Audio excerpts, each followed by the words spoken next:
गर्मी में गरीब ससुराल वाले पहली बार गए वाटर पार्क। माँ पिताजी पानी लेकर कब आएंगे? मुझे तेज की खुजली मच रही है।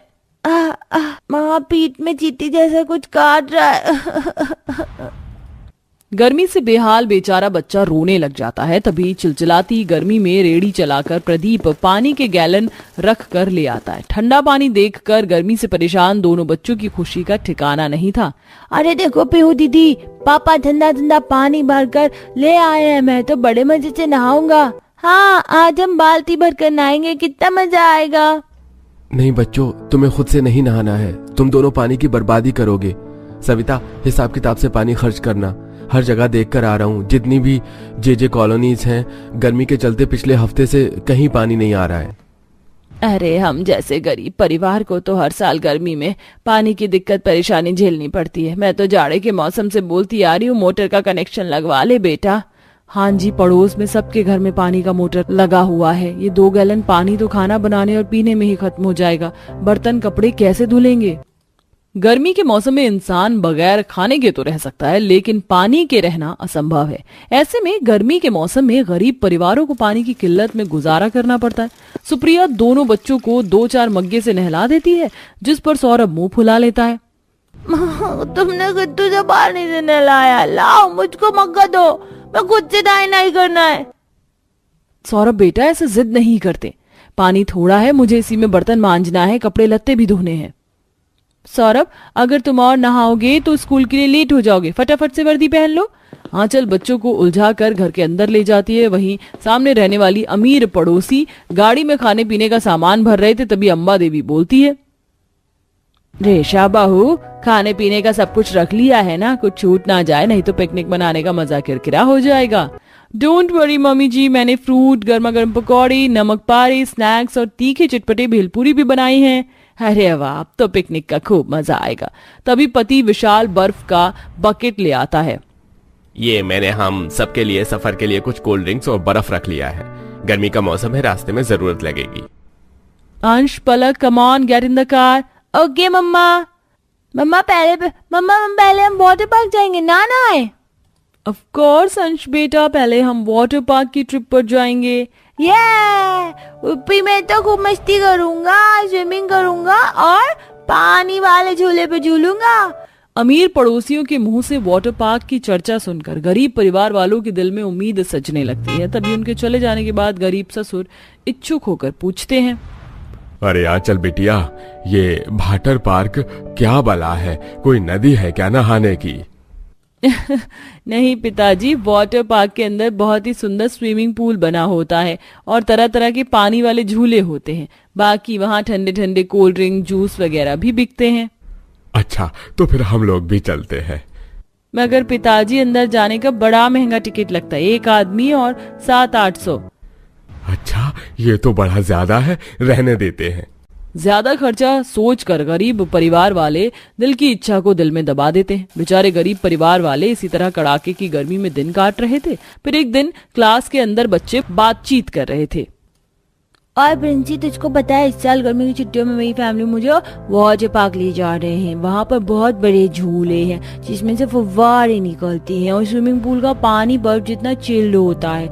तू कहाँ जा रही है? मेरी मम्मी पापा ने गोवा जाने का प्लान बनाया है, हम वहाँ पर बीच पर नहाएंगे। मैं तो खूब सारी फोटो खींच कर लेकर आऊंगी। दोपहर में दोनों बच्चे चिलचिलाती गर्मी में मुंह लटकाकर बस्ता टांगे घर लौटते हैं, जहाँ बूढ़ी कलावती हाथ पंखा डुला रही थी। आ गए मेरे प्यारे पोता पोती, चलो बस्ता रखकर आंचल बुआ से हाथ पैर धुलवा लो। सविता बहू, दोनों को खाना काट दे। नहीं, मुझको नहीं खाना, मुझको भूख नहीं लगी है।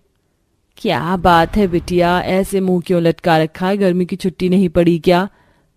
माँ, हमारी क्लास के सारे बच्चे गर्मी में अपनी फैमिली के साथ घूमने फिरने जाते हैं, हमको भी घूमने जाना है। बच्चों की घूमने की इच्छा जताने पर दादा सुरेंद्र उन्हें पुचकारते हैं। बच्चों, तुम तो देख रहे हो कितनी भीषण गर्मी पड़ रही है। ऐसे में घर में ठहरो, ठंडक में घूमने जरूर चलेंगे। हाँ, झूठ झूठ झूठ, आप हर बार हमें दिलासा देते हो दादाजी। कोई हमें घुमाने नहीं लेके जाता, हमें वाटर पार्क जाना है। पलक और अंश भी तो गए हैं। बेटा, वो लोग अमीर हैं और हम गरीब, हम उनकी तुलना नहीं कर सकते। हम लोग कल पब्लिक पार्क चलेंगे, झूला झूल लेना। हटो आप दूर, आप सबके सब गंदे हो। पता नहीं हम ऐसे गरीब परिवार में पैदा क्यों हुए। गरीबी से चिढ़कर सौरभ जैसे ही ये बोलता है, सविता उसे खींचकर चाटा मारती है। खबरदार, जो आज के बाद ये लफ्ज दोबारा निकाला तो।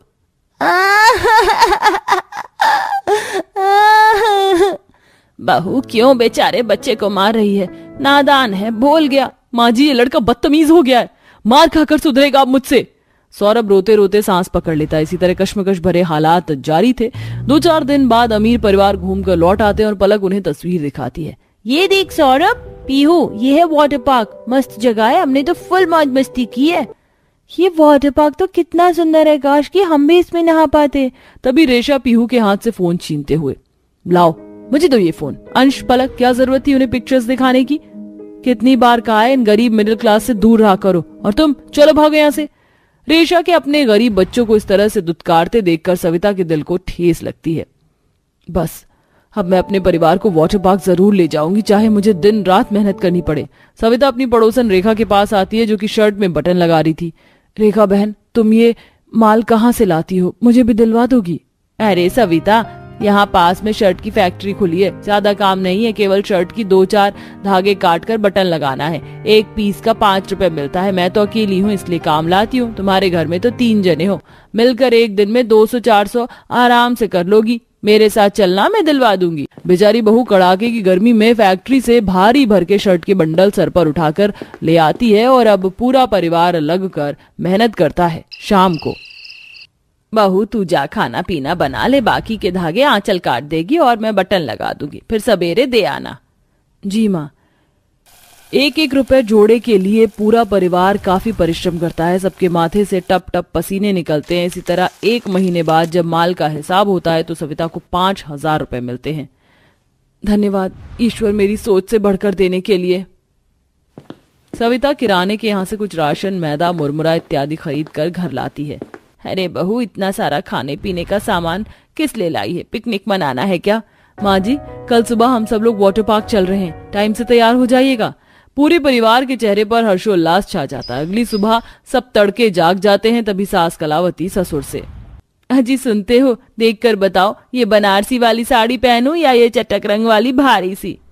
अरे भाग्यवान, हम किसी के ब्याह में भोज खाने नहीं जा रहे हैं जो इतनी भारी साड़ी पहन रही हो। गर्मी में नहा जाओगी, पसीने से नहाने जा रहे हैं?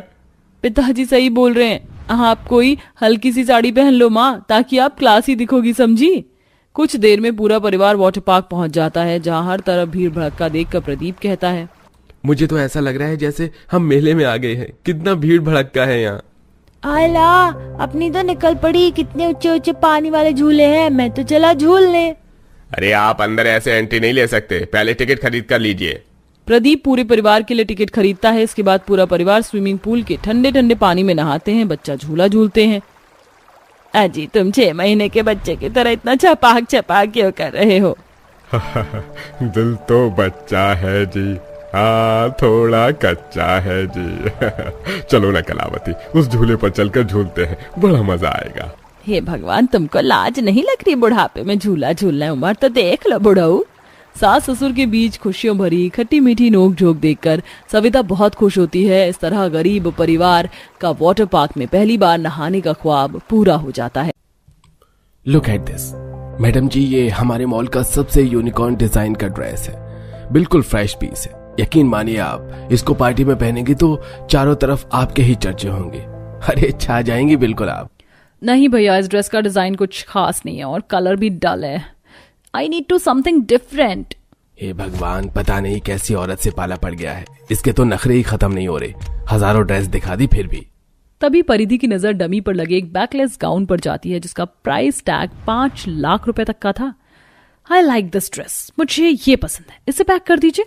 परिधि खुशी खुशी ड्रेस की शॉपिंग करके मॉल से बाहर निकलती है, जहां फुटपाथ पर एक गरीब महिला कतरन के कपड़े खरीद रही थी। देखो बहन जी, अगर आपको खरीदना है तो लास्ट 70 रुपए मीटर पड़ जाएगा ये कपड़ा, इससे कम नहीं होगा। मक्खन के जितना मुलायम कपड़ा है, पूरा बाजार छान मार कर देख लो, ऐसा कपड़ा नहीं मिलेगा। बाकी मर्जी आपकी है। ठीक है भैया जी, ये 5 मीटर कर दीजिए। हाथों में शॉपिंग ड्रेस लिए परिधि घमंड दिखाते हुए उस महिला की खिल्ली उड़ाना चालू कर देती है।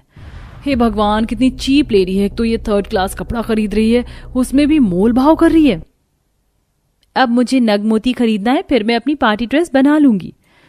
ये तो मेरी बहन सुप्रिया है, तो ये पार्टी में ये 3rd क्लास कपड़े की बनाई हुई ड्रेस पहनने वाली है। सही है, इसे अपने मजाक उड़ाने का खुद का शौक लग रहा है। पार्टी में इसका तमाशा बनते देखकर मैं चीयर्स करूंगी। क्यों परिधि खुद की सगी बहन को अपमानित होने के बदले खुश है? क्यों एक ने लाखों की ड्रेस खरीदी और दूसरी फुटपाथ से कपड़े खरीद रही थी? आइए देखते हैं।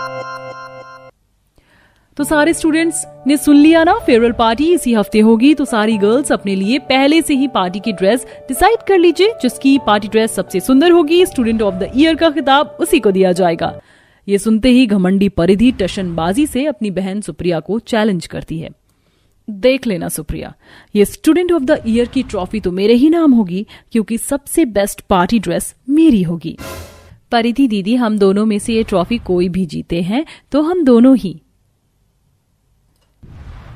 यही तो बदकिस्मती है कि तुम जैसी बहन जी मेरी बहन है ना। कपड़े पहनने का ढंग है, बस सलवार सूट पहनकर एक चोटी बना लेती हो। कितनी भद्दी लगती हो। परिधि पूरे क्लास के बीच में सुप्रिया की इंसल्ट करके चली जाती है। दोनों जैसे ही घर पहुंचती हैं, तभी सुजाता जूस लाकर अपनी मॉडल बेटी को देती है। आ गई मेरी खूबसूरत बेटी, देखो तो धूप में चेहरा कैसा मुरझा गया। ये लो ठंडा बर्फ वाला orange juice P low. Thank you mummy. माँ, एक गिलास पानी मुझको भी दे दीजिए, गला सूख गया है। क्यों सुप्रिया, तेरे क्या हाथ पैर में मेहंदी लगी है? खुद से पानी लेके पी ले, और रसोई में बर्तन भी पड़े हैं, मांजने को धो देना। सुजाता का दोनों बेटियों के साथ दोहरा रवैया देखकर सुरेंद्र खुद को बोलने से रोक नहीं पाते। अरे भाग्यवान, जब देखो परिधि की सेवा पानी में लगी रहती हो और बेचारी सुप्रिया को झाड़ कर बोलती हो। मुझको तो कभी कभी यकीन नहीं होता कि तुमने दोनों बेटियों को एक ही कोख से पैदा किया है, फिर भी इतना भेदभाव करती हो। पड़ गई ना अब तेरे कलेजे को ठंडक सुप्रिया। मम्मी, आप इसे छोड़ो। इस हफ्ते मेरे कॉलेज में ना फेयरवेल पार्टी है, तो एक्सपेंसिव सा ड्रेस चाहिए जिसमें मैं सबसे सुंदर दिखूं। अरे मेरी बच्ची, तू तो लाखों में एक है, किसी भी रंग की ड्रेस में सुंदर दिखेगी। माँ, मैंने ऑनलाइन एक बड़ा ही प्यारा कट पीस का गाउन देखा है, 5000 का आ रहा है, मैं मंगवा लूं? हाँ मेरी लाडली बेटी, मंगवा ले। तभी इतने महंगे ड्रेस की खरीदारी का सुनकर सुरेंद्र टोकता है। जब देखो खर्च का घर। अरे पहले ही तुम्हारी लाडली के पास बथेरे ड्रेस है, पहन लेगी। एक दिन के लिए नई ड्रेस खरीदने में पैसे फूकना जरूरी है, थोड़ी बचत करना सीखो। माँ, देख लो पापा को। देखो रुला दिया ना मेरी फूल सी बच्ची को। अरे थोड़े दिनों में शादी करके पराए घर चली जाएगी। अरे माँ बाप के घर में ही तो बेटी अपनी ख्वाहिश पूरी करती है। खरीद दो एक ड्रेस। ठीक है, खरीद लो भाई। सुप्रिया बिटिया, तू भी अपनी माँ से पैसे ले ले और अपनी मनपसंद की ड्रेस खरीद देना। नहीं पापा, मैं अपने लिए खुद ही अपने हाथों का कुछ सिलकर पहन लूंगी। हाँ, हर बार की तरह इस बार भी उस 3rd क्लास कतरन मार्केट से चीप कपड़े खरीद के बना लेना कोई ड्रेस। घमंड में चूर परिधि हमेशा ही सुप्रिया की हंसी उड़ाती थी। सुप्रिया के हाथों में सिलाई, कढ़ाई, बुनाई का हुनर कूट कूट कर भरा था। वो एक से एक कपड़े सिलकर पहनती थी। इस बार भी वो अपने हाथों से घेरे वाला गाउन सिलकर पहनती है। सबसे सुंदर पार्टी ड्रेस हमारे कॉलेज की सबसे होनहार स्टूडेंट सुप्रिया की थी, इसीलिए यह खिताब उसे जाता है। Thank you so much miss, आपने मुझे इस काबिल समझा। अपनी बहन के खिताब जीतने से परिधि जलकर खाक हो जाती है। हाँ, डैम, इस बार भी मैं बहन जी से फेल हो गई। मेरी महंगी पार्टी ड्रेस फीकी पड़ गई। इसी तरह गुजरते समय के साथ सुजाता की दोनों बेटियों की शादी तय हो जाती है। सुजाता दोनों को जोड़ा दिलवाने एक दुकान में लाती है। ये देखिए बहन जी, ये जोड़ा 10,000 का पड़ेगा। देख परिधि बिटिया, ये गुलाबी रंग तेरे गोरे रंग पर खूब खिलेगा और दाम भी ठीक लग रहा है। तभी दुकानदार के आगे परिधि माँ को झाड़ देती है। माँ, मैं इस डाउनटाउन मार्केट दुकान में से लहंगा नहीं लूंगी। अरे वो देखो, सामने ब्राइडल लहंगे का शोरूम है, वहां चलते हैं। मगर परिधि बेटी, वहां तो लाख रुपए से नीचे का लहंगा नहीं मिलेगा। माँ, मेरी अमीर सास ने मुझे 2 लाख रुपए भेजे लहंगा लेने के लिए, मुझे खाली चलना है। अपनी अमीर बेटी का बोलचाल का बदलाव देखकर सुजाता की शक्ल उतर जाती है। परिधि अपनी पसंद से 1 लाख रुपए का लहंगा लेती है। सुप्रिया, तू भी अपने लिए कोई सस्ता सा लहंगा देख ले दुकान में चलकर। नहीं माँ, पहले ही शादी में कितने खर्चे होने हैं, आप मुझे 1000-2000 रुपए दे दो, मैं लहंगा खुद तैयार कर लूंगी। सुप्रिया का दुख समझते देखकर सुजाता के दिल से खटास कम होने लगती है। कुछ दिनों में दोनों बेटियां विदा होकर ससुराल आ जाती हैं कि अगले दिन। आधा दिन गुजर गया, देखो परिधि पगफेरे के लिए नहीं आई, फोन मिलाती हूँ। सुजाता अपनी अमीर बेटी को वीडियो कॉल मिलाती है। परिधि बेटी, तू पगफेरा डालने कब तक आ रही है? तेरी साड़ी और श्रृंगार का सामान डालकर मैंने रखा हुआ है। हद है माँ, मैं मुंह दिखाई में बैठी थी। देखो मेरी सास ने मुझे 2.5 लाख की मुंह दिखाई की ड्रेस दी है, अब मैं एक सस्ती सी साड़ी लेने किस लिए आऊं? अरे परिधि बहू, चलो सोसाइटी की औरतें बैठी हुई हैं। जी मम्मी जी आई। माँ प्लीज दोबारा फोन मत करना। देख लिया सुजाता, शादी को 1 दिन नहीं गुजरा और तुम्हारी अमीर बेटी के लक्षण कितने ज्यादा बदल गए। अजी ऐसा कुछ नहीं है, मेरी बेटी मुझको प्यार करती है। सुजाता झूठी तसल्ली देकर मन को मनाती है। इसी तरह दोनों की शादी को 2 सप्ताह गुजर गए। परिधि बहू, इसी हफ्ते तुम्हारी और मोहित की रिसेप्शन पार्टी रखवा रही हूँ। शादी में बहुत सारे रिश्तेदार और मेहमान आ नहीं पाए थे, तो अब आएंगे। बाकी तुम अपनी माँ और बहन को न्योता दे देना। जी मम्मी जी। परिधि सुप्रिया को जलाने के लिए उसे फोन मिलाती है। हेलो, कैसी हो दीदी? मैं तो अपने ससुराल में बहुत खुश हूँ सुप्रिया। वैसे इस हफ्ते में ना रिसेप्शन पार्टी है, तो तुम इनवाइटेड हो, और प्लीज इस बार सस्ता सा कपड़ा पहनकर मत आना, वरना मेरे ससुराल वालों के सामने मेरी इंसल्ट हो जाएगी। परिधि की बात सुप्रिया की गरीब सास गोदावरी सुन लेती है। बहू, मैंने कुछ पैसे जोड़ कर रखे हैं, तो तू अपने लिए कोई अच्छी सी ड्रेस खरीद लेना और तुम दोनों पति पत्नी चले जाना। माँ मेरे पास तो एक अच्छा शर्ट पैंट भी नहीं है, क्या पहन कर जाऊंगा? अखिलेश जी आप चिंता मत कीजिए, मैं अपने ड्रेस के साथ अपने दोनों के लिए कपड़े बनाऊंगी। सुप्रिया पैसे कम होने के चलते उसे हिसाब से खर्चा करती है, वहीं अमीर बहन लाखों का ड्रेस खरीदती है। इसी प्रकार पार्टी वाला दिन आ जाता है। अरे सुरेंद्र जी जल्दी से आ जाइए, वरना पार्टी खत्म हो जाएगी। अरे भाग्यवान, तुमने ये कैसी ड्रेस पहनी है? लग रही हूँ ना मैं जवान? अरे अपनी अमीर बेटी की पार्टी में जा रही हूँ, वहां सबने ऐसी ड्रेस पहनी होगी, तो अब चलिए भी। थोड़ी देर में सुजाता सुरेंद्र परिधि की पार्टी में पहुंचते हैं। शारदा बहन, तुम्हारी बहू की ड्रेस ने तो पूरी पार्टी में चकाचौंध कर दी। सच में Paridhi darling, you are looking so gorgeous and sexy. Thank you darling. Kamini aunty ji. तभी दोनों बूढ़ी सुजाता को बैकलेस गाउन में देखकर हंसने लगती है।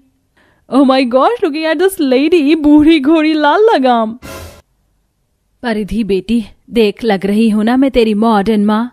परिधि गुस्से में अपनी माँ को साइड में ले जाकर खूब भला बुरा सुनाती है। माँ तुम क्या शर्म धोकर पी गई हो? क्या पहना है? इंसल्ट करवा दी। क्या अच्छा नहीं लग रहा बिटिया? मैं तेरे और दामाद जी के लिए कपड़ा लाई हूँ। उफ माँ, अब मैं इस तरह के कपड़े नहीं पहनती, मेरा टेस्ट बदल गया है। बट कोई नहीं, ये मैं अपने नौकर चाकर को दे दूंगी। एक्सक्यूज मी माँ। परिधि अपनी माँ को भरी महफिल में अकेला छोड़कर चली जाती है। तभी सुप्रिया अपने सास पति के साथ बहुत ही सुंदर ड्रेस पहन कर आती है, जिससे सब लोग उसे देखने लगते हैं। अरे वाह, ये ड्रेस कितनी अच्छी लग रही है ना, लगता है किसी बड़े डिजाइनर से ड्रेस डिजाइन करवाया। मेरी तो नजर ही नहीं हट रही। लोगों की तारीफ को अनदेखा करके सुप्रिया अपने माँ के पैर छूती है। प्रणाम माँ, पिताजी कैसे हैं आप? अपनी गरीब बेटी से इतना आदर सम्मान पाकर सुजाता भरी महफिल में फूट फूट कर रोने लगती है। मैंने हमेशा तुझे परिधि से कम तौला, फिर भी तूने मेरा दर्जा कम नहीं किया। बेटी मैं ही अंधी थी जो दूसरी बेटी के मुंह में तेरा प्रेम देख नहीं पाई। अपने दुर्व्यवहार के चलते परिधि पार्टी में काफी ज्यादा शर्मिंदा होती है, और वहीं अपनी खूबसूरत ड्रेस के चलते सुप्रिया को हाई क्लास औरतें गाउन का ऑर्डर देती हैं, जिससे अब उसकी सिलाई का हुनर उसे सफलता दिलवाता है।